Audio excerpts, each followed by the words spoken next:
सब लोग। I hope सभी अच्छे होंगे इस कोरोना काल में। तो आज हम बात करेंगे जो बीएससी बीएड सेकंड ईयर है उसका जो सेकंड पेपर है उसकी फर्स्ट यूनिट के बारे में अपने बात करेंगे आज। और जो अपने बीएससी नॉर्मल बीएससी कर रहे हैं 3 साल की उसके अंदर जो सेकंड ईयर है उसके अपने जो सेकंड पेपर है उसकी थर्ड यूनिट की बात करने जा रहे हैं अपने, जिसका नाम है अपना अणुगतिकी सिद्धांत। ठीक है प्यारे बच्चों, अणुगतिकी सिद्धांत। ठीक है प्यारे बच्चों, तो आज हम बात कर रहे हैं, किसकी बात कर रहे हैं मैं आपको लिख देता हूं कौन सी क्लास की है ताकि आप वीडियो देखते देख के समझ पाए। जो बीएससी बीएड सेकंड ईयर का ये अपना सेकंड पेपर है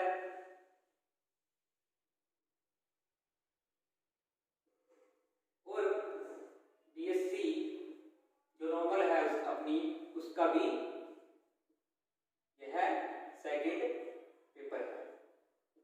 ठीक है मेरे बच्चों, और उसकी यूनिट कौन सी है? इसमें यूनिट है आपकी यूनिट नंबर फर्स्ट और इसके अंदर है यूनिट नंबर थर्ड। ठीक है भाई बच्चों, तो कौन सी यूनिट है? इस यूनिट का नाम क्या है? अणुगतिकी सिद्धांत। अणुगतिकी। ठीक है भाई बच्चों, अणुगतिकी सिद्धांत या अणुगतिकी का नाम है, इंग्लिश में भी नाम बता देता हूं मैं आपको, काइनेटिक या काइनेटिक थ्योरी। ठीक है प्यारे बच्चों, तो आज हम बात करेंगे अणुगतिकी। ठीक है, तो इस अणुगति में होता क्या है वो बारे में हम डिस्कस करेंगे अपने प्यारे बच्चों। ठीक है, तो अणुगतिक सिद्धांत। ठीक है, सबसे पहले जानेंगे अपने अणुगति के होता क्या है। ठीक है, फिर अपने जानेंगे कि आदर्श गैस और रियल गैस वो क्या होती है, यानी आदर्श गैस होती है और अपनी जो वास्तविक गैस होती है वो क्या होती है। ठीक है प्यारे बच्चों, उसके बाद अपने जानेंगे कि जो गतिकी प्रारूप यानी कि अपना काइनेटिक मॉडल है वो कैसा होता है। ठीक है, फिर अपने आदर्श गैसों के बारे में जानेंगे कि उसके अंदर जो बॉयल्स का नियम है, चार्ल्स का नियम है, आवोगाद्रो की संख्या है वो कैसे लगती है, उसका क्या नियम है वो। ठीक है प्यारे बच्चों, वो अपने समझेंगे। ठीक है प्यारे बच्चों, उसके बाद अपने रियल गैस के बारे में करेंगे। रियल गैस के अंदर अपने वान डेर वाल्स गैसेस के बारे में पढ़ेंगे कि वो क्या होती हैं, उनसे क्या क्या इफेक्ट्स अपने पड़ते हैं। ठीक है प्यारे बच्चों, तो सबसे पहले मैं आपको अणुगतिक सिद्धांत समझा देता हूं, अणुगति होता क्या है। ठीक है प्यारे बच्चों, अणुगति होता क्या है? वैसे आपको ज्यादा डिस्कशन देने की मुझे जरूरत नहीं, क्योंकि आप क्लास 11th में जो एनसीईआरटी की बुक है उसमें चैप्टर नंबर जो आपका 14 आता है, मतलब चैप्टर नंबर जो 14 आता है उसमें आपको समझाया हुआ, उसमें आप पढ़ चुके हैं उसके बारे में। ठीक है प्यारे बच्चों, तो वहां पर आपने क्या थोड़ा सा ऊपर से पढ़ रखा है, पर आज जो इसमें बीएससी लेवल में आके मैंने आपको पहले कुछ वीडियो बता रखा है, बीएससी में आपको थोड़ा सा डीप आना पड़ता है, तो वहां पर से आप क्या करते हैं, यहाँ पर अपने को अच्छी से चीजें समझनी पड़ेंगी। ठीक है प्यारे बच्चों, तो अब मैं जाता हूँ, सबसे पहले अपने बेसिक से ही चलते हैं, अपने समझते हैं कि अणुगतिकी सिद्धांत है वो क्या होता है। ठीक है, तो मैं अणुगतिक सिद्धांत बता देता हूँ, अणुगतिक सिद्धांत होता क्या है।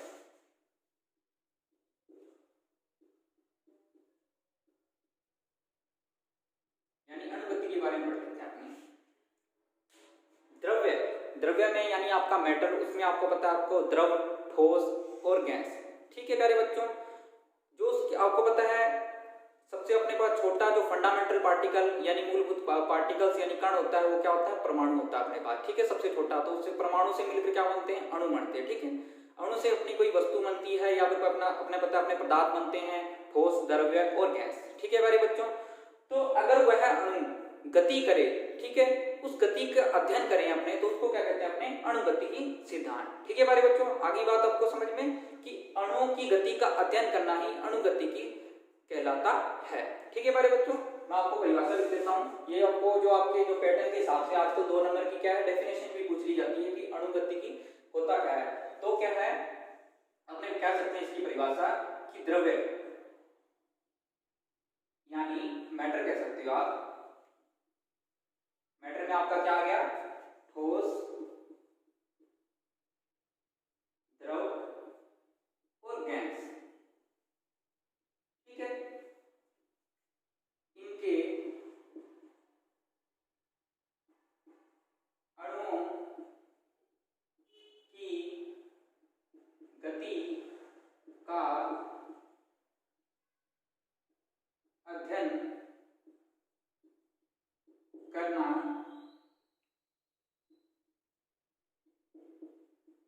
अणुगतिकी कहलाता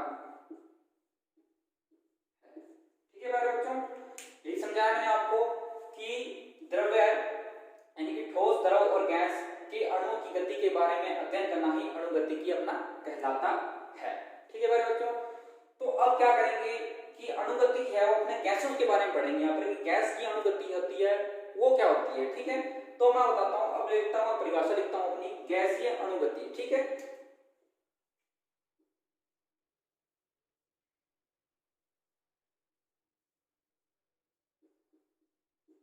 गैस अणुगति सीधी सी बात है, परिभाषा ऐसी होगी, आपको सिर्फ इसमें क्या लेना है, गैस के लेना है। तो मैं क्या कह सकता हूं कि गैस के अणु की गति का अध्ययन करना गैस अणु गतिकी कहलाता है।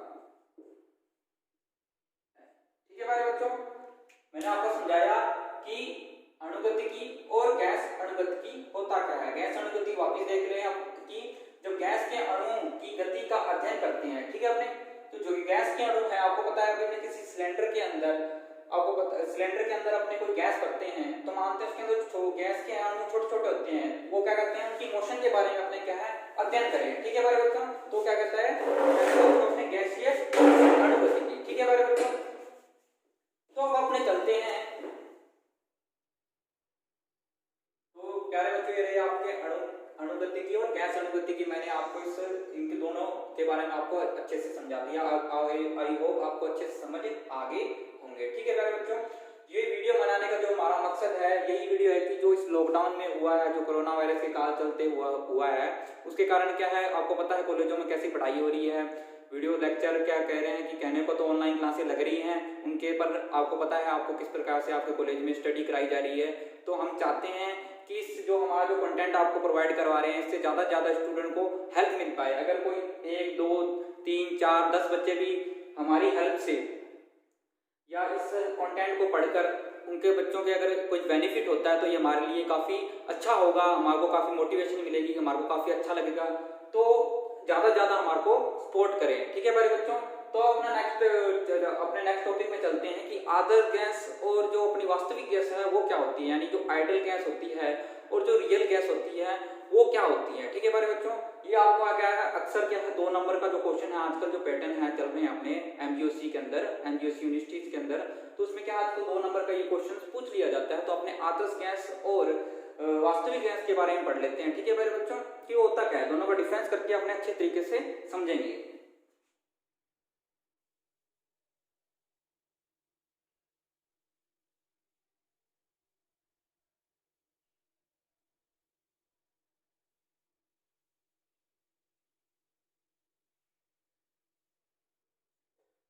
तो मैंने आपको बताया कि अपने जैसे ही गैस की अणुगति के बारे में पढ़ना है। ठीक है मेरे बच्चों, गैस की अणुगति के बारे में पढ़ना है तो अपने को पता होना चाहिए कि गैसों के अंदर कितने टाइप्स की होती है। अपनी गैस 2 टाइप्स की होती है, एक तो आदर्श गैस और एक होती है वास्तविक गैस, यानी कि एक आइडियल गैस और एक रियल गैस। ठीक है मेरे बच्चों, तो उन दोनों को अपने गैसों के बारे में समझेंगे। पहले वो गैस होती क्या है। ठीक है, पहला कौन सी अपनी आदर्श गैस।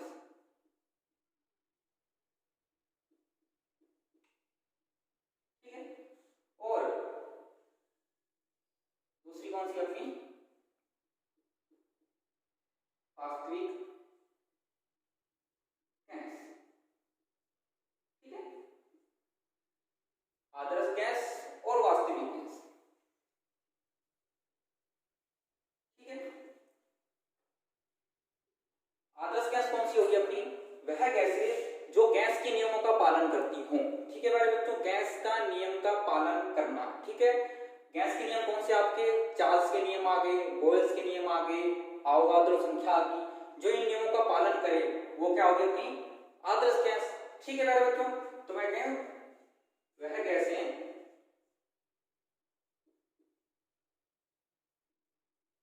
जो गैस के नियम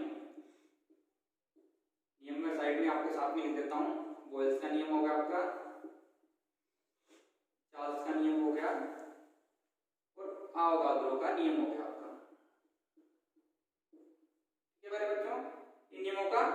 पालन करती हो। ठीक है मेरे बच्चों, उन्हें क्या कहते हैं अपने आदर्श गैस। आदर्श का नाम से आपको समझ आता होगा, आदर्श का मतलब जिसके अंदर जो पूरा परफेक्ट हो ऐसी गैस। ठीक है, उसके लिए सारी कंडीशनें क्या हो, परफेक्ट हो, उसका दाब परफेक्ट हो, ताप परफेक्ट हो। ठीक है मेरे बच्चों, वो चीज होगी। और अपने क्या होगी, एक सेकंड अपने पास जो आता है, जो आपने एक अवस्था समीकरण पढ़ी होगी, अवस्था समीकरण यानी अवस्था समीकरण पढ़ी होगी, कौन सी, अभी आपको मैं बताता हूं, देखिए आपको कुछ ना कुछ याद आ जाएगा। PV बराबर RT।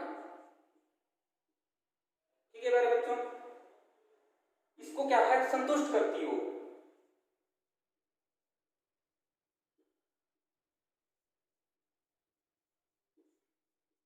वो क्या कहलाती है, आदर्श गैस। ठीक है मेरे बच्चों, आपको पता है इसमें क्या है, P प्रेशर है, V आपका वॉल्यूम है यानी आयतन है, R आपका गैस नियतांक है और T क्या है आपका टेम्परेचर है। ठीक है, मैंने क्या बताया आदर्श गैस के बारे में, ध्यान से मेरी बात को आपकी सुनना।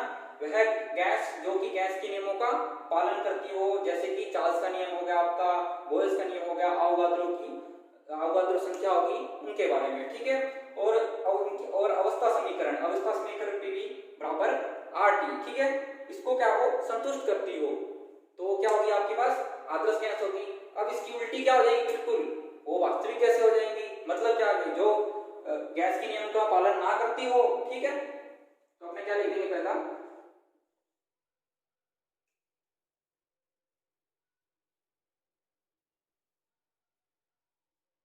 वह गैसें जो गैस के नियम मैंने आपको याद लिखता हूँ, बारी बारी लिखने की जरूरत नहीं है मेरे ख्याल से, पालन नहीं करती। ठीक है भाई बच्चों, वह गैस जो कि गैस के नियमों का पालन नहीं करती, यानी कि बोयल्स, चार्ल्स, अवोगाद्रो के जो नियम है अपने, उनके नियमों का पालन नहीं करती। ठीक है, वो क्या कहलाती है, वास्तविक गैस यानी कि रियल गैस कहलाती है आपकी। ठीक है भाई बच्चों, और जो सेकंड है, जो आपकी अवस्था समीकरण PV बराबर RT को संतुष्ट नहीं करती हो। ठीक है भाई बच्चों, संतुष्ट नहीं करती हो।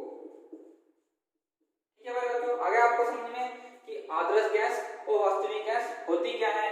आदर्श गैस वह है जो गैस के नियमों का पालन करती हो, वास्तविक गैस से वह है जो गैस के नियमों का पालन ना करती हो। ठीक है, और दूसरा क्या है, जो अवस्था समीकरण क्या होती है, PV बराबर RT, उसको संतुष्ट करती हो वो आदर्श गैस, और जो संतुष्ट नहीं करती हो वो होगी आपकी वास्तविक गैस।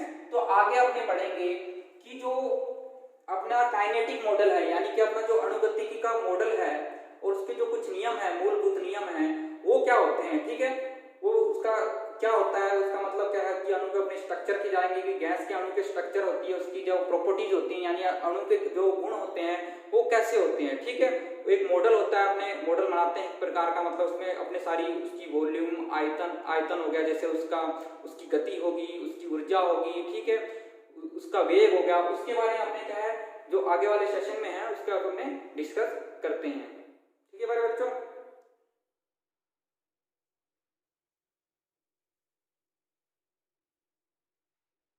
तो प्यारे बच्चों अब देखते हैं अपने जो गैस का अणुगतिकी सिद्धांत है वो क्या होता है। ठीक है मेरे बच्चों, उसके बारे में अपने समझते हैं। ठीक है, तो गैस का अणुगतिकी सिद्धांत में दो मान्यताएं दी हुई हैं, अपनी मान्यता यानी दो अभिकृत दिए हुए हैं। ठीक है, वो दो अभिकृत कौन कौन से, यानी गैसों के बारे में बताया है, वो अपनी कंडीशन बताई गई है।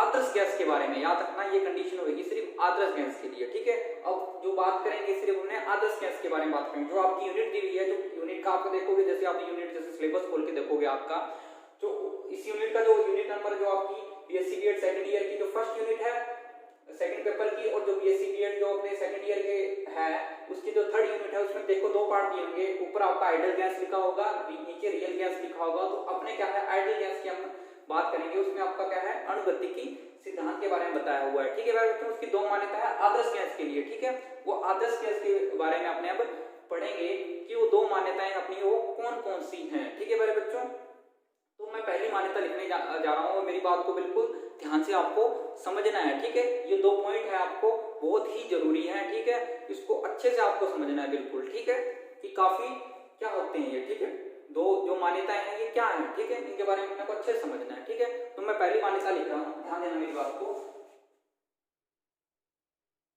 पहली बात है अपनी, ये क्या है, मैं आपका टॉपिक लिख देता हूँ सबसे पहले। गैस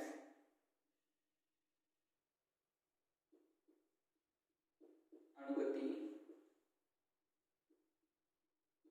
सिद्धांत की दो मान्यताएं। ठीक है भाई बच्चों, गैस अणुगति की सिद्धांत की 2 मान्यताएं कौन कौन सी हैं। पहले आपको सबसे पहले ये बताना चाहिए, जो गैस अणुगतिकी में गैस है, ठीक है मेरे बच्चों, बात करते हैं अपने गैसों की, तो गैस का जो हर, आपको पता है कि गैस जो है छोटे छोटे कणों, ठीक है, छोटे छोटे कणों से मिलकर बना होता है, जिनको अपने क्या कहते हैं, छोटे छोटे बिल्कुल सूक्ष्म कणों से मिलकर, जिनको अपने क्या कहते हैं, अणु कहते हैं। उस अणु की गति को अपने अध्ययन करते हैं, वो क्या होता है अपने गैस अणुगतिकी। ठीक है मेरे बच्चों, तो अपने को सबसे पहले जो लाइन लिखनी है वो ये लिखनी है कि जो गैस है वह छोटे छोटे कणों, ठीक है मेरे बच्चों, कणों से मिलकर बना होता है। ठीक है, छोटे छोटे कणों से मिलकर बना होता है। ठीक है, ये आप बोल सकते हो। ठीक है, और जो छोटे छोटे कण बनाते हैं वो क्या बनाते हैं, छोटे छोटे कण, छोटे छोटे कण क्या होता है, मिलकर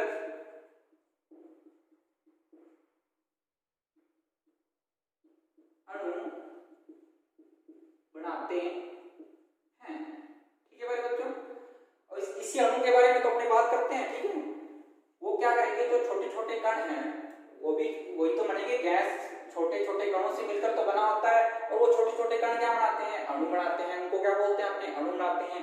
उन अणुओं की जो क्या है, अपनी गति के बारे में पढ़ते हैं, वही तो अपने क्या है, अणुगति की है, गैस अणुगति की है। ठीक है, गैस के अणु की गति का अध्ययन करना ही गैस अणुगति की हो गया। ठीक है भाई बच्चों, तो इसमें ये बात हो गई। ठीक है, उसे अपने क्या कहते हैं, अणु कहते हैं, यानी कि मॉलिक्यूल कहते हैं। मेरी बात आपको आई बिल्कुल समझ में। ठीक है, अब मैं बात करने जा रहा हूं, वो मेरी बात को ध्यान से सुनना आप।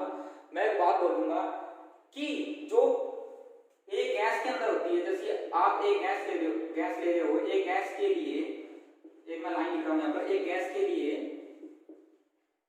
ठीक है, अणु का आकार, अणुओं का आकार, ठीक है, अणुओं का आकार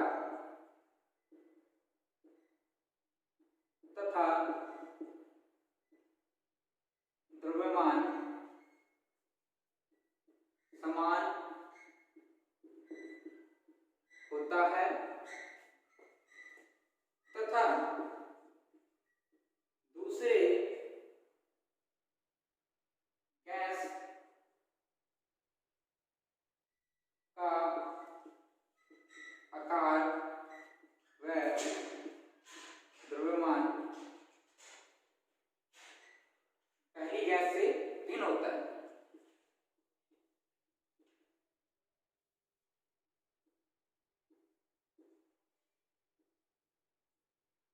अब जो मैंने स्टेटमेंट बोली है, इसका मतलब क्या है वो समझना है आपको। ठीक है, अगर मैं बात करूं, कोई गैस मैंने ले ली ऑक्सीजन, ठीक है भाई बच्चों, पढ़ी होंगी आपने ऑक्सीजन, नाइट्रोजन, फ्लोरीन, ऐसी गैसेस पढ़ी होंगी आपने। ठीक है भाई बच्चों, अब मैं मानूं जो ऑक्सीजन के, जो ऑक्सीजन आपने किसी चैम्बर के अंदर भर दी, ठीक है भाई बच्चों, ठीक है, तो इस चैम्बर में क्या रहेगा, जो गैस के जो अणु होंगे, अगर आपने ऑक्सीजन भर दी इसके अंदर, ठीक है, तो इनका क्या होगा, आकार भी बराबर होगा और द्रव्यमान भी क्या होगा, बराबर होगा। ठीक है भाई बच्चों, इसका आकार भी क्या होगा, बराबर होगा और द्रव्यमान भी बराबर। मतलब क्या होगा, ऐसे नहीं होगा कि कुछ वही ऑक्सीजन है तो एक ऑक्सीजन का जो आकार है वो टेढ़ा होगा, ठीक है, और क्या होगा, एक का मतलब गोल होगा, ऐसा नहीं होगा, आकार एक जैसे होंगे सारों के, और उसके क्या है द्रव्यमान भी क्या होगा, सबका एक जैसा होगा, ठीक है। यानी ऑक्सीजन है तो उसके जो अलग है अणु है, ऑक्सीजन गैस का मतलब क्या हो गया, उसके अंदर कुछ ना कुछ अणु है, गैस किससे मिलकर बनती है, अणु से मिलकर बनी होती है, तो उसके अणु, ऐसा नहीं कि अणु अलग अलग टाइप के होंगे, अणु एक ही होंगे, उनका आकार क्या होगा, बराबर होगा, ठीक है, और उनका द्रव्यमान भी क्या होगा, बराबर होगा सबका। जो इसके अंदर जो बहुत सारे अणु से मिलकर बनी होती है ना गैस, तो उसका क्या है, सभी अणुओं को क्या होगा, आकार बराबर होगा और उसका क्या है, द्रव्यमान भी बराबर होगा, ठीक है। और मैंने दूसरी लाइन क्या बोली, दूसरे गैस का आकार व द्रव्यमान पहली गैस से भिन्न होगा, मतलब अगर मैं लूं यहाँ पर ऑक्सीजन और दूसरी मैं ले लूं नाइट्रोजन, ठीक है, या फिर आप ले लो फ्लोरीन ले लो, ठीक है, ये मैंने एक चैम्बर सा बना दिया, ठीक है, इसके अंदर मान लो ये भरी हुई है आपके पास नाइट्रोजन, ठीक है, गैस नाइट्रोजन गैस भरी हुई है, ठीक है। तो मैं ये कह रहा हूं कि जो इस गैस का आकार है वो इस गैस के आकार से भिन्न होगा, अणु के जो आकार से है भिन्न होगा, कैसे कि आपको पता है ऑक्सीजन का द्रव्यमान ज्यादा होता है नाइट्रोजन से, ठीक है मेरे बच्चों, एक बार फ्लोरीन को आप भूल जाएं, नाइट्रोजन की बात कर लेते हैं। नाइट्रोजन इससे क्या होता है, द्रव्यमान इससे कम होता है, यानी ऑक्सीजन आपको पता है आपका 8 नंबर पे आता है और जो नाइट्रोजन आपका 7 नंबर पे आता है, ठीक है। तो आपको पता है इसका द्रव्यमान है ज्यादा होता है ऑक्सीजन का, और इसका क्या है, ऑक्सीजन नाइट्रोजन का द्रव्यमान क्या होता है, कम होता है, ठीक है। तो इसका मतलब क्या होगा, इसके अणुओं का द्रव्यमान भी कम होगा, ठीक है।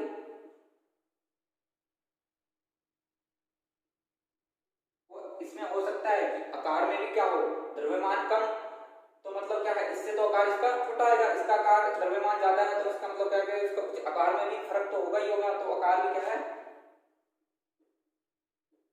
अलग होगा, मतलब इनके बीच में क्या होगा, अंतर होगा। ये आई बात आपको समझ में, मेरी बात से आप रिलेट कर पा रहे हो ना, मैं क्या कह रहा हूँ आपको, मैं ये कह रहा हूँ कि जो दो गैस होगी दोनों के अंदर क्या होगा, कुछ ना कुछ अंतर होगा, किसका होगा, आकार और द्रव्यमान का अंतर होगा, ठीक है। कि मतलब क्या होगा कि ऑक्सीजन है उसके अणु का आकार और द्रव्यमान वो भी अलग, मतलब बिल्कुल सेम होगा उनके, ठीक है। पर उसके साथ अगर कोई दूसरी गैस आ जाए तो उसके जो अणु है का आकार है, ठीक है, और उसका द्रव्यमान है वो भी क्या होगा, अलग अलग होगा, ठीक है मेरे बच्चों, आई बात आपको समझ में। अब आपके चलते हैं इसकी जो दूसरी मान्यता है वो क्या कहती है अपने को, ठीक है, उसके बारे में अपने जान लेते हैं।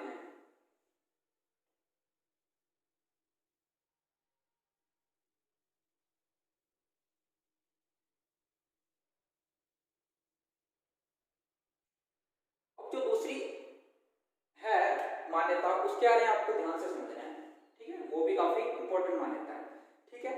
मैं क्या कह रहा हूं, आप अगर किसी सिलेंडर या आपकी वो चैम्बर है उसके अंदर आप गैस भरते हो, ठीक है, तो उसकी मूवमेंट वो मूव करती रहती है, यानी गति करती रहती है, ठीक है। तो वह ऊर्जा या उसकी ऊष्मा है वह किस रूप में होती है, वो ऊर्जा कौन सी होती है, आपको पता है ऊर्जा दो टाइप की होती है आपकी, एक तो आपकी गतिज ऊर्जा होगी, एक आपकी यांत्रिक ऊर्जा होगी, ठीक है, ये आपको तो मिला के क्या आपकी ऊर्जा होगी, ठीक है मेरे बच्चों। तो मैं क्या कहता हूं कि जो गैसों की जो अणुओं की गति है मतलब ऊर्जा है वो किसमें होती है, गतिज ऊर्जा के रूप में होती है। सबसे पहले मैं आपको स्टेटमेंट लिख देता हूं, क्या होती है स्टेटमेंट, क्या कहती है, जो गैस की ऊष्मा, ऊष्मा क्या है, किसके रूप में होती है, वह गतिज ऊर्जा के रूप में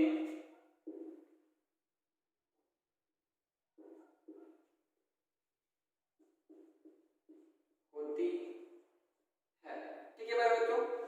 जो गैस की जो ऊष्मा है वो गतिज ऊर्जा के रूप में होती है, यानी कि जो गैस की जो ऊर्जा है ऊष्मा है वो गतिज ऊर्जा के रूप में होती है। अब वो गतिज ऊर्जा कौन सी होती है, किसकी होगी गतिज ऊर्जा, अणुओं की गतिज ऊर्जा होगी, ठीक है। तो कौन सी जो वह अपने ये लाइन कह सकते हैं ना, वह अणुओं की गतिज ऊर्जा होती है, ठीक है। तो गतिज ऊर्जा तो होगी, इसमें कैसे होगी, आपको पता है कि अब अणु है गैस का वो तो मोशन करेगा यानी गति करेगा, तो गति करेगा तो मतलब उसके अंदर कोई गतिज ऊर्जा होगी। ठीक है मेरे बच्चों, तो क्या होगा, गति की वह अणुओं की गतिज ऊर्जा होती है, या फिर क्या कह सकते हैं आप, वह जो जितने भी अणु हैं, ठीक है, उनकी क्या होगी गतिज ऊर्जा, वो क्या होगी, गैस की ऊर्जा होगी। ठीक है, बात तो एक ही होगी। ठीक है, आइए आप रिलेट कर पा रहे हो मेरी बात से, तो ये बात आपको बिल्कुल समझ आ गई होगी। ठीक है, इसमें से एक छोटी सी लाइन हो जाती है, मैं कह देता हूँ कि जो उसकी स्थितिज ऊर्जा है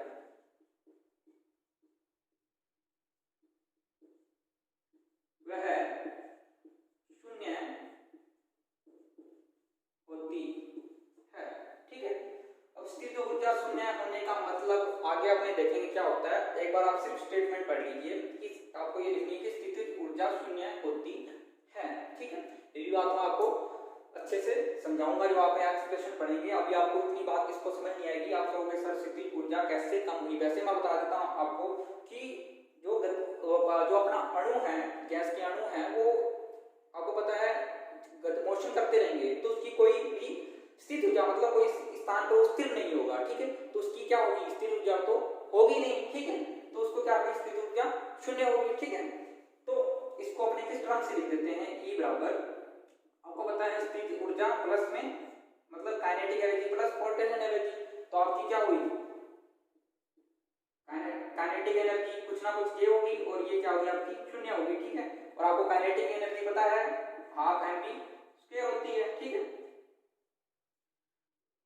हाफ mv स्क्वायर होगी, पर गैसों के लिए अपने क्या लिख देते हैं 1/2 k bt। ठीक है, तो ये क्या होगी, गैस की क्या होगी, गति ऊर्जा होती है। अब kbt मैक्सवेल बोल्ट्जमान कांस्टेंट होता है, ये आप क्या है क्लास 11th में पढ़ चुके होगे। ठीक है, और T क्या हो गया आपका, टेम्परेचर हो गया। ठीक है मेरे बच्चों, तो ये बात होगी अपनी क्या कहते हैं गति ऊर्जा के बारे में। ठीक है मेरे बच्चों, तो आपने मैंने अनुगति के सिद्धांत की दो मान्यताएं पढ़ाई आपको। पहली कौन सी थी, पहली थी कि जो आकार है, गैसों का आकार है, ठीक है, और द्रव्यमान है एक गैस का, वह आकार, उनके अणुओं का आपस में आकार क्या होता है, बराबर होता है, और द्रव्यमान भी बराबर होता है। और अन्य गैस के जो अन्य गैस आएगी उससे उसका क्या आकार भिन्न होगा और द्रव्यमान भी भिन्न होगा।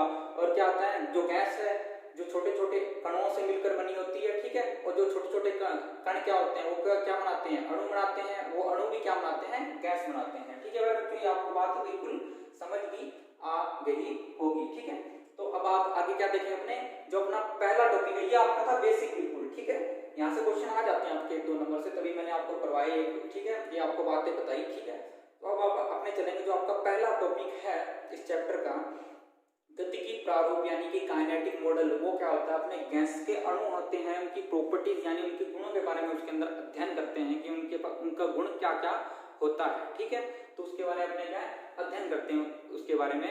ठीक है, अगर आपको ये वीडियो पसंद आई हो तो इस वीडियो को लाइक करें ज़्यादा से ज़्यादा, ताकि हमारे को मोटिवेशन मिलती रहे और आपको हम ऐसा ही कंटेंट आपको क्या है प्रोवाइड ज़्यादा से ज़्यादा करवाते रहें। और इस वीडियो को याद रखें, शेयर भी करते रहें, ताकि जो आपके क्लासमेट्स हैं उनको क्या है बेनिफिट मिल पाए। अगर हमारे द्वारा किसी को इस वीडियो से बेनिफिट मिलता है तो ये हमारे लिए काफ़ी मोटिवेट होगा। ठीक है प्यारे बच्चों, तो अगर आगे बढ़ते हैं कि जो गतिक प्रारूप है यानी काइनेटिक मॉडल है वो क्या होता है। ठीक है, उसके बारे में पढ़ते हैं अपने।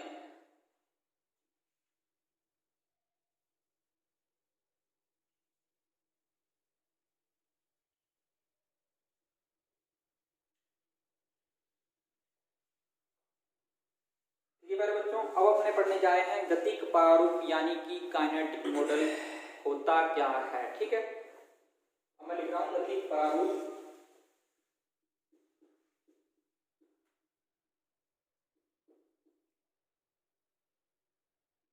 यानी कि आपका काइनेटिक मॉडल। ठीक है मेरे बच्चों, ये आपका पहला टॉपिक यूनिट के अंदर किया हुआ है। पहले मैंने आपको बेसिक्स जानकारी दे दी इसकी। ठीक है, उसमें से भी आप कैसे नहीं बिल्कुल क्वेश्चन आएंगे नहीं कि सर ने बता दिया कि समझा दिया वो बेसिक है तो इसमें से नहीं के क्वेश्चन आएंगे, वहाँ से भी क्वेश्चन आपके आ जाते हैं। वहाँ पर आदर्श गैस और रियल गैस मतलब आपकी जो वास्तविक गैस है उसके अंदर क्वेश्चन आ जाता है आपका अणुगति की, गैस की अणुगति के बारे में आता है। जो 2 मान्यताएं बताई मैंने आपको वो भी पूछ ली जाती हैं 2-3 नंबरों के अंदर। ठीक है, तो अब अब चलते हैं अपने गतिक प्रारूप के अंदर। बेसिकली इसके अंदर होता क्या है, इसमें पढ़ते हैं अपने अणु की गति के, अणु के जो अणु होते हैं गैस के अणु, उनके जो प्रॉपर्टीज होती हैं, उनके गुण के बारे में पढ़ते हैं। ठीक है, वो गुण कैसे अपने जस्टिफाई करेंगे वो देखते हैं। ठीक है, अब मैं आपको बिल्कुल उसकी जो लाइनें हैं वो तो आपको मैं लास्ट में लिख दूंगा, पहले मैं आपको उसको अच्छे तरीके से समझा देता हूँ। ठीक है, वो कैसे होगी।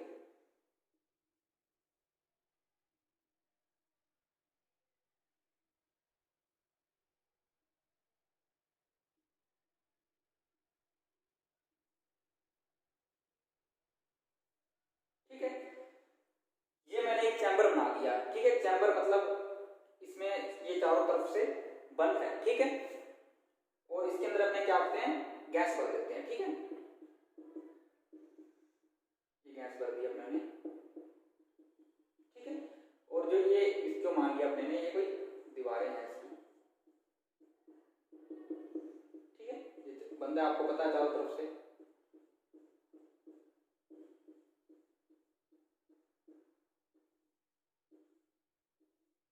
मेरे बच्चों, अब इसके अंदर जो गुण अणु हैं उनके गुणों के बारे में अपने अध्ययन करते हैं। ठीक है, तो सबसे पहले इसका गुण क्या है, मान लो अपने सारे अणु तो मैं जो मिटा देता हूँ, सिर्फ एक अणु की बात कर लेते हैं। उससे अपने मान लेते हैं, आपको पता है कि अणु का आकार और द्रव्यमान समान होता है, तो अपने एक अणु की बात कर लें तो सभी के बारे में बात तो हो ही जाएगी ऑटोमेटिक। ठीक है, तो अपने एक अणु ले लेते हैं। ठीक है, तो इस अणु के बारे में सबसे पहली बात क्या आती है अपने कि ये अणु मान लेते हैं सूक्ष्म दृढ़ होता है। ठीक है, सूक्ष्म दृढ़ मतलब क्या होता है, आपका ठोस बिल्कुल एक कण की तरह आप इसको मान लेते हो। ठीक है, पहली बात तो सबसे आपकी ये। ठीक है, ये बात होगी। ठीक है, आपको पता है, अब सेकंड बात अपनी क्या आती है कि अब ये मोशन कर रहा है यानी गति कर रहा है, तो इसकी कोई डायरेक्शन फिक्स नहीं होगी। फिक्स मतलब ये आपको ऐसे नहीं कि इधर जाएगा, ये उधर जाएगा, ये इधर जाएगा, ये उधर जाएगा। ठीक है, तो ये किधर भी जा सकता है, ये इधर भी आ सकता है आपकी तरफ। ठीक है, ये इधर भी जा सकता है, ये उधर भी जा सकता है, ये इधर भी जा सकता है, ये उधर, मतलब इसकी कोई डायरेक्शन फिक्स नहीं है कि ये अणु है किधर भी जा सकता है। ऐसे ही इसके अंदर जितने भी अणु है वो किधर भी साइड जा सकते हैं, मतलब इधर भी जा सकते हैं, इधर भी जा सकते हैं, इधर भी जा सकते हैं और इधर भी जा सकते हैं। ठीक है, तो इसकी कोई भी गति नहीं है। तो इसको क्या बोलते हैं अपने, रैंडम मोशन बोलते हैं, यानी यादृच्छिक गति बोलते हैं। आपको ये भी बात लिखनी होगी। तो पहली बात मैंने क्या बताई आपको, पहले गतिक प्रारूप में पहली बात क्या लिखनी है, ये आपको याद रखना। मैं आदर्श गैस के बारे में बता रहा हूँ, आपको पहले बता चुका हूँ। अब पहले आपके आदर्श गैस के बारे में बात चल रही है। ठीक है, इसके अंदर एक आदर्श गैस भरी हुई है। ठीक है, ठीक है, इसके अंदर अपने क्या आदर्श गैस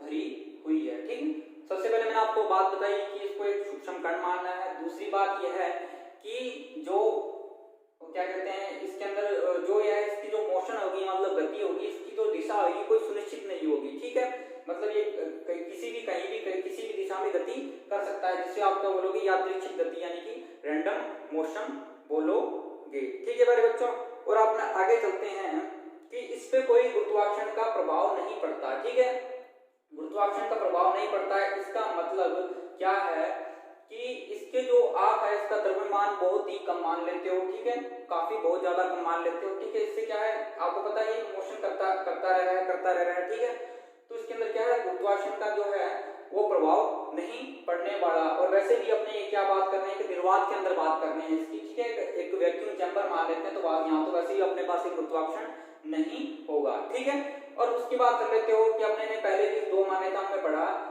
चौथी बात है अपनी कि इसकी गतिज ऊर्जा होगी। आपको बताया था मैंने पहले कि बहुत सारे जो अणुओं की गैसों की जो एक जो अणु की क्या होगी वो किस रूप में होगी, जो उसकी ऊर्जा गतिज ऊर्जा के रूप में होगी। ठीक है, तो अणुओं के बाकी सभी अणुओं की मिला के जो गतिज ऊर्जा वो किसकी बन जाएगी, गैस की अणु गतिज ऊर्जा बन जाएगी। ठीक है मेरे बच्चों, अब बात करते हैं अपने इसके टक्कर के बारे में। ठीक है, अब टक्कर क्या होगी इसके अंदर। ठीक है, टक्कर के बारे में बात करो। आपको पता है जब ये मोशन करेगा, ठीक है, अणु, तो एक अणु यहां भी तो पहुंचेगा इन दीवारों के आसपास। ठीक है, तो इससे क्या होगी, इससे टक्कर होगी। तो ठीक है, ये टक्कर कैसे होगी, प्रत्यास्थ टक्कर होगी पूरी। ठीक है, प्रत्यास्थ टक्कर आप पढ़ चुके हो क्लास 11 के अंदर टक्करों के बारे में। ठीक है, टक्करों के बारे में आप अच्छे से पढ़ चुके हो। ठीक है, तो ये कौन सी होगी, प्रत्यास्थ टक्कर। प्रत्यास्थ टक्कर का मैं आपको बता दूं कि मतलब क्या होता है। प्रत्यास्थ का मतलब अगर आपको थोड़ा सा रिवीजन करा दूं, प्रत्यास्थ टक्कर का मतलब कि अगर ये जाए, यहाँ से टकराए, तो इसकी कोई वेग में परिवर्तन ना हो, ठीक है, वेग में परिवर्तन ना हो और वापिस ये मुड़ जाए, यानी कि ना तो इसके वेग में परिवर्तन हो कुछ, ठीक है, और मतलब वेग का मतलब है कि इसके कोई मैग्नीट्यूड में मतलब उसके वेग का परिणाम उसमें चलना, और ना ही इसकी कोई ऊर्जा में परिवर्तन हो, ठीक है, जैसे टकराए वैसे उसी रफ्तार से यानी उसी वेग से और उसी ऊर्जा के साथ ये वापस लौट जाए, ठीक है मेरे बच्चों। तो इसका मतलब क्या होगा, इसका मतलब क्या, इलास्टिक यानी कि प्रत्यास्थ टक्कर होगी आपकी, प्रत्यास्थ टक्कर होगी हमेशा, ठीक है मेरे बच्चों, हमेशा क्या होगी आपकी प्रत्यास्थ टक्कर होगी इसके अंदर, ठीक है। अब आपको बताना है कि अगर वेग में परिवर्तन नहीं होगा तो इसका क्या है, संवेग में कुछ ना कुछ परिवर्तन होगा। मैंने आपको बताया था जो वेग का परिणाम है वो तो बराबर रहेगा, ठीक है, पर क्या इसकी दिशा तो चेंज हो जाएगी। तो क्या कह सकता हूं मैं, कैसे इसका रेखीय वेग, अगर मान लो ये है, आपको पता है रेखीय संवेग क्या होता है, pv बराबर mv, ठीक है, अगर mv होगा ये, तो मान लो ये mv से इधर जा रहा था, इसका संवेग जब ये जा रहा था इधर, तो pv बराबर mv था इसका, ठीक है, तो ये अब वापस यहां से टक्कर करेगा, तो इसकी मतलब क्या होगी, पहले मान लो प्लस डायरेक्शन में जा रहा था, अब क्या आएगा, माइनस में आएगा, तो इसका मतलब क्या आएगा, माइनस mv, ठीक है। तो मैं कह सकता हूं कि संवेग में कुछ ना कुछ इसका तो परिवर्तन हुआ कि नहीं, परिवर्तन, कि पहले क्या था पॉजिटिव, फिर क्या हो गया नेगेटिव, ठीक है। आपको पता है संवेग क्या है, आपको सदिश राशि है, ठीक है, पता है ना आपको, संवेग क्या है, एक सदिश राशि है, तो इसमें क्या है, दिशा का प्रभाव तो बिल्कुल पड़ेगा। सदिश राशि क्या होती है, जिसमें अपने पास क्या होता है, दिशा सुनिश्चित होती है, तो इसका मतलब क्या है कि संवेग का भी क्या होगा, अपने पास दिशा क्या होगी, सुनिश्चित होगी। तो इसका मतलब क्या हो गया कि जैसे मैंने इधर इसको गति कराई पहले पॉजिटिव, उसके बाद में क्या है, यहाँ से ये टक्कर मारी इसने, तो क्या होगा नेगेटिव, ठीक है, तो क्या हो गया, संवेग में परिवर्तन भी आ गया अपने पास, ठीक है प्यारे बच्चों, ठीक है। उसके बाद अपने पढ़ते हैं, आपने यही पढ़ा गुरुत्वाकर्षण बल का प्रभाव क्या होता है, उसके बाद अपने प्रत्यास्थ टक्कर के बारे में भी अपने ने पढ़ लिया इसके बारे में, ठीक है, और दृढ़ सूक्ष्म के बारे में देख लिया, ठीक है, ठीक है। और इसके पढ़ लेते हैं कि इसके अंदर जो मॉलिक्यूल होते हैं, जो अणु होते हैं, ठीक है, वो आपको पता है कि अपने जो आवेश है दो, ठीक है, अपने जो आवेश के बारे में पढ़ा है, कुछ ना कुछ पॉजिटिव और नेगेटिव, ठीक है, वो आपस में क्या करते हैं, आकर्षण और प्रतिकर्षण, यानी आपको ये अगर कोई दो वस्तु भी देखोगे, गुरुत्वाकर्षण बल से क्या होता है, कोई आप वस्तु फेंकते हो तो धरती क्या करती है, तो मतलब आकर्षित करती है अपनी तरफ, तो क्या क्या अणु के बीच, इनके गैस के अणु के बीच कोई आकर्षण प्रतिकर्षण होगा, ठीक है, तो नहीं होगा, ठीक है, इनके बीच कोई आकर्षण और प्रतिकर्षण नहीं होगा, ठीक है, ये क्योंकि इसके अंदर क्या, इनका द्रव्यमान भी बहुत बड़ा है, ठीक है, बहुत कम मान लेते हैं द्रव्यमान इनका, ठीक है, और ये क्या है, गतिज ऊर्जा में क्या है, गतिज ऊर्जा में क्या है, मोशन कर रही है, मतलब इसके बाद क्या गतिज ऊर्जा है, उसके कारण क्या कर रही है, ये गति कर रही है यादृच्छिक रूप में, ठीक है, तो इनका क्या आएगा, आपस में कोई भी क्या होगा, गति मतलब क्या होगा, आपस में क्या होगा, कोई भी आकर्षण और प्रतिकर्षण नहीं होगा, ठीक है, और इनके बीच की दूरी क्या है, एक निश्चित बनी रहेगी। आदर्श गैस की बात कर रहा हूँ, याद रखना मैं कि आदर्श गैस की जो दो अणुओं के बीच की है ना दूरी, वो फिक्स रहेगी हमेशा, ठीक है, इतनी दूरी बिल्कुल ही फिक्स रहेगी, मतलब वो हमेशा इतने ही दूरी के अंतर चलेंगे, ना कि आकर्षण बल भी इनके बीच में ना तो आकर्षण बल है ना ही प्रतिकर्षण बल है, तो इसका मतलब कोई बात नहीं होती, ना ही ये अणु आपस में टक्कर करेंगे, ठीक है, मतलब ये होगी, तो इसके कारण क्या कर सकते हैं, अपने गैसों को दबा भी सकते हैं, ठीक है, ठीक है, अगर आपने कोई क्रिस्टल लगाए इसके ऊपर, तो इसके क्या आपको पता है, अणु के बीच में जगह होगी, तो जगह इसके थोड़ी कम हो सकती है, ठीक है, याद रखना ये अणु है, ये आपस में नहीं कर रहे आकर्षण प्रतिकर्षण, तो आपने कोई प्रेशर दे रहे हैं, उनके कारण ये क्या कर रहे हैं, आपस में क्या करते हैं, थोड़ा आकर्षित हो रहे हैं, ठीक है, मतलब संपीड़न हो रहा है इनका आपस में, ठीक है। एक बात अपने को याद रखनी है कि इनकी जो दूरी है, अणुओं के बीच की दूरी, वो क्या होती है, हमेशा निश्चित होती है, एक नियत होती है, ठीक है, और क्या होते हैं, ये आपस में आकर्षण और प्रतिकर्षण का बल नहीं लगाते, ठीक है। और अब बात करेंगे अपने, वही अपने इसके बारे में पढ़ लिया, उसके घनत्व की तो बात कर लेते हैं, घनत्व और जो आयतन है उसके बारे में बात कर लेते हैं। तो अपने पता कि इसी चीज को अपने इस वस्तु के मतलब इसके अंदर तो कुछ ना कुछ तो उसका घनत्व होगा ही, ठीक है, तो ऐसा नहीं है कि इसका घनत्व कहीं एक जगह ज्यादा हो जाएगा, एक जगह कम हो जाएगा, एक जगह ज्यादा हो जाएगा, एक जगह कम हो जाएगा, ऐसा बिल्कुल नहीं होगा इसके अंदर, ठीक है। आपको पता है कि जो लिया है, गैस क्या है, समान रूप से फैली होती है। ठीक है, तो अपने कहेंगे कि जो एक गैस पात्र लिया है अपने ने, उसके अंदर जो गैस का आयतन है वो हर जगह, यानी कि जो घनत्व है वो हर जगह बराबर होगा। ठीक है, अपने को ये बात अपने को याद रखनी है। ठीक है मेरे बच्चों, मैंने आपको हर एक पॉइंट अच्छे से समझा दिया, योग आपको अच्छे से समझ आ गया होगा। ठीक है, जो इसके जो मैंने जो पॉइंट लिखे हैं वो आपको डिस्क्रिप्शन में नीचे आपके मिल जाएगा, वहां पर वो पूरी पीडीएफ मिल जाएगी आपको, उसमें अंदर वो लिखा होगा। ठीक है, तो आपको यहाँ पर जो संवेग का भी है वो समझ आ गया होगा। मैं आपको फिर से रिपीट कर दूं, पहले अपने क्या पढ़ा था, वेग जो गैस का जो अणु होते हैं उनको सूक्ष्म कण मान लिया था, ठोस सूक्ष्म कण। उसके बाद अपने ने क्या किया था कि उसकी जो संवेग यानी टक्कर के बारे में बात कर ली थी। उसके बाद अपने ने उसको बताया था कि गतिज ऊर्जा होती है, उसके बारे में बात कर ली थी अपने ने कि जो गैस के अणु की ऊर्जा होती है गतिज ऊर्जा के रूप में होती है, और गैस की जो अणु की गतिज ऊर्जा है, सारे अणुओं की गतिज ऊर्जा मिलाकर क्या होती है, गैस की। उसके बाद आपने बताया था जो टक्कर होती है वो कैसे होती है, प्रत्यास्थ टक्कर होती है। प्रत्यास्थ टक्कर का मतलब क्या होता है, उसकी ऊर्जा चेंज नहीं होती। जैसे अपने यहाँ टक्कर करेगा ऊर्जा उसके बाद कमी नहीं आएगी, वापिस ऊर्जा वो की वही रहेगी। ठीक है, परिवर्तन आएगा किसमें आएगा, संवेग में आएगा।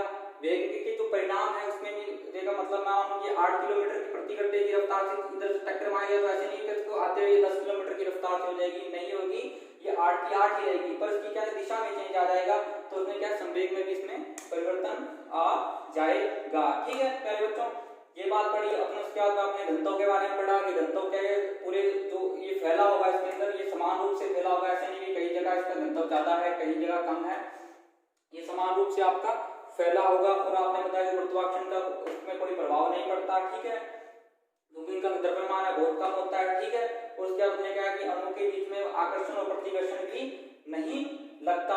ठीक है, और इसकी जो आप दो अणुओं की जो आपस की दूरी है वो एक नियत बनी रहती है। ठीक है मेरे बच्चों, तो ये आपका हुआ गतिज प्रारूप यानी कि काइनेटिक मॉडल। ठीक है, अगर आपको ये वीडियो पसंद आई हो तो इस वीडियो को लाइक करें, ज्यादा से ज्यादा शेयर करें और हमारे इस चैनल को सब्सक्राइब भी कर लें। ठीक है, ताकि आगे ऐसी वीडियो आपको रेगुलर मिलती रहे। ठीक है मेरे बच्चों, तो हमारा मोटिव यही है कि इस कोरोना काल में जो छात्रों का घाटा हो रहा है स्टडी के प्रति, ठीक है, यानी उनको स्टडी क्या प्रॉपर रूप से नहीं हो पा रही उनकी, उनको पता ही नहीं गई बच्चों को कि हमें पढ़ना क्या है, बुक कौन सी लगती हैं। ठीक है, कि सेकेंड ईयर का है या फर्स्ट ईयर का है बीएससी, ठीक है, या कोई विद्यार्थी फाइनल ईयर का, उसको यही नहीं पता कि उसमें बुकें कौन कौन सी लगती हैं। ठीक है, और क्या कहते हैं पेपर को कितने पेपर हमारे को देने इस साल। ठीक है, उनको कुछ भी मालूम नहीं है, बिल्कुल पता नहीं है। कोई जो छात्र हैं वो तो उनको तो ऐसे लग रहा है कि इस साल एग्जाम ही नहीं होंगे, पर ऐसे नहीं है कि एग्जाम तो गवर्नमेंट अपनी क्या यूनिवर्सिटीज लेंगी ही लेंगी। ठीक है,